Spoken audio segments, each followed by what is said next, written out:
Hey everyone, welcome back to From the Book Nook, the coziest corner for book lovers everywhere.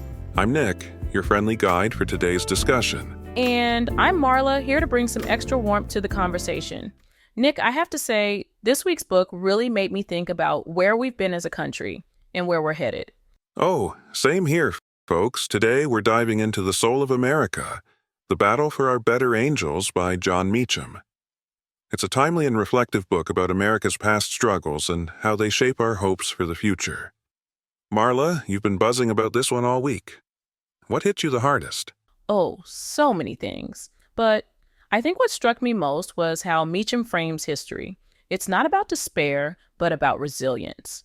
He takes us through some truly dark moments in American history. Think the Civil War, the Great Depression, civil rights struggles, and shows how leadership and activism have helped us persevere.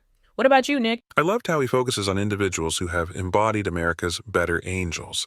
People like Abraham Lincoln, Dr. Martin Luther King Jr., and Eleanor Roosevelt. These aren't perfect people, but they rose to the occasion when it mattered most. Meacham's way of weaving their stories together is just masterful. Absolutely. And what's refreshing is his balanced approach. He doesn't sugarcoat the flaws of our leaders or the challenges we faced. Like, when he discusses McCarthyism, he's clear about how fear can bring out the worst in us. But then he pivots to show how figures like Margaret Chase Smith stood up for what's right. Oh, her story gave me chills. She was one of the first senators to publicly denounce McCarthy, right? Talk about courage. Totally. And that's a recurring theme in the book, courage. Meacham argues that it's not just about the courage of leaders, though. It's about ordinary people, too. Activists, voters, even protesters. They've all played a role in moving the country forward. Speaking of moving forward, let's talk about Meacham's idea of hope. He says hope isn't blind optimism. It's the belief that progress is possible when we work for it. What do you think about that? I love it because it's so practical. Hope doesn't mean ignoring problems. It means acknowledging them and choosing to act anyway. I think that's a lesson we can all take to heart, especially in today's divided world. Do you have a favorite part of the book, Nick? Oh, that's tough. But I'd have to say the chapters on civil rights. The way he recounts the bravery of people like John Lewis and Rosa Parks really hit me. These were people who put everything on the line for justice. It's a powerful reminder of what's possible when we stand together, exactly. Yes, those parts are so inspiring. And what's great is how Meacham ties their legacy to today. He's saying, look, we've done hard things before and we can do them again. It's not just history, it's a call to action. And speaking of action, Marla, do you think Meacham's ideas are practical for everyday folks like us? Definitely. One thing I took away is the importance of staying informed and engaged. Whether it's voting, volunteering, or just having respectful conversations, we all have a role to play. And as Meacham says, democracy is an ongoing experiment. It's up to us to keep it alive. That's such a good point. And I think this book is a great way to start those conversations. It's not just for history buffs.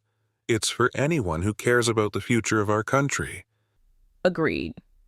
So, listeners, if you haven't read The Soul of America yet, we highly recommend it. It's a thoughtful, hopeful, and incredibly relevant read. You know, Marla, something else that stuck with me was the way Meacham talks about the media's role. He points out that while the media can inflame divisions, it can also inform and unite. It's all about how we use it. Absolutely. And we've seen that historically, right? From the pamphlets of the revolution to today's social media platforms, communication tools have always been double-edged swords. But they're also key to progress when used responsibly. Right. And that brings us to another important theme in the book: accountability.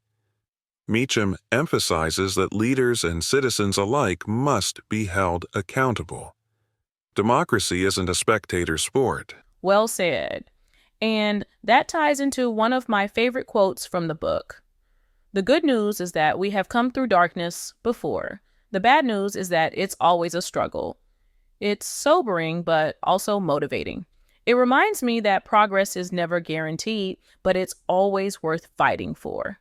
That's such a powerful takeaway, and I think it's why this book feels so relevant. Meacham doesn't just look back. He connects the past to the present and invites us to think about our role in shaping the future. Exactly. And speaking of shaping the future, Nick, do you think there's one specific takeaway from the book that listeners can start applying right now? Great question. I'd say it's about embracing civic engagement in whatever form works for you. That could mean joining a local organization, writing to your representatives, or even just having open, respectful conversations with people who see things differently. What about you, Marla? I'd say it's about finding hope and courage in the small things. Like Meacham says, big changes often start with small, consistent actions. Whether it's showing kindness or standing up for what you believe in, every little bit counts. Beautifully said. And on that note, folks, we're going to wrap up this week's episode. We hope our discussion inspired you to check out The Soul of America and to reflect on your own role in shaping the future. And, as always, we'd love to hear from you. Have you read the book? What did you think? Share your thoughts with us in the comments. Let's keep the conversation going. And don't forget to like and subscribe to this channel. It will help us to produce more engaging content. Thanks for joining us on From the Book Nook. See you next time.